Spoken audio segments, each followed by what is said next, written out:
আসসালামু আলাইকুম। আজকে পবিত্র জুমার দিন 13ই ফেব্রুয়ারি 2026 সাল। আজকে আমার মিশরীয় ফাউমি মুরগির 70তম দিন চলছে। তো এদের অবস্থা। এখানে আমার 40টা ছিল, এখন আরও 4টা মোরগ নামাই ফেলছি, যার কারণে 5টা মোরগ এবং 31টা মুরগি। এখন পর্যন্ত 31টা মুরগি এবং 5টা মোরগ রাখছি। এর ভিতরে আমি আরেকটা মোরগ কমাই ফেলতে পারি।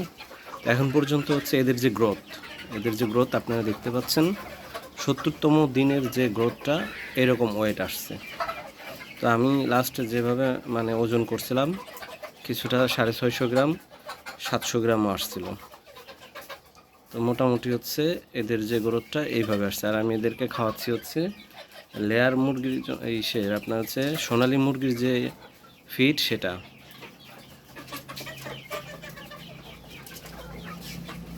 এই যে দেখেন সোনালী যে গ্রোয়ার ফিড আছে সেটা খাওয়াচ্ছি।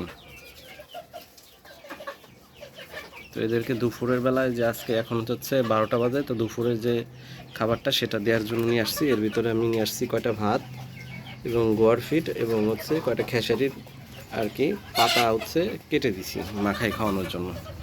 এদেরকে দিব বুঝলাম।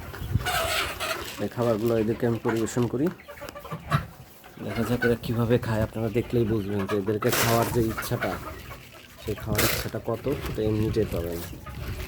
আমি দিচ্ছি, দেখতে পাবেন, দিচ্ছি, সেটাই দিচ্ছি। দেখেন এরা কীভাবে খাচ্ছে। এদেরকে খাবার দিলে এরা এইভাবে আর কি খায়। দেখতেছেন কিছুটা ভয় পায় কিছু মুরগি খাওয়ার জন্য। সব মুরগি মোটামুটি খাওয়ার জন্য আসে, কিছু মুরগি আর কি ভয় পায় একটু। সবগুলা মুরগি 70 দিন বয়স এবং আমি এগুলো নিয়ে আসছিলাম মোট 84 পিস। একজন 100টা ডিম ফোটানোর জন্য দিচ্ছি। আমি ইনকিউবেটর থেকে বাড়ানোর পরে যেদিন বের হয়েছে তার পরের দিনই আমি নিয়ে আসছিলাম। তো আজকে ওই দিন থেকে শুরু করে 70তম দিন চলতেছে। তো এদের 70তম দিনের যে গ্রোথটা, সেটা তো যারা জানেন, এগুলা পালন করেন, এদের যে পালন করার ট্রিক্স, এরা আপনারা আমাকে কমেন্ট করে জানাবেন যে আসলে 70তম দিন অনুযায়ী এটা ঠিক আছে কিনা। কারণ আমি এর আগে একবার পালছি, অতটা বেশি আমার এক্সপিরিয়েন্স নাই। মোটামুটি এদের খাবারটা আমি যেভাবে দিছি, এটা একটু এক্সপেন্সিভ হয়ে গেছে, কারণ এদেরকে কেনা খাবারটাই বেশি দিচ্ছি আমি।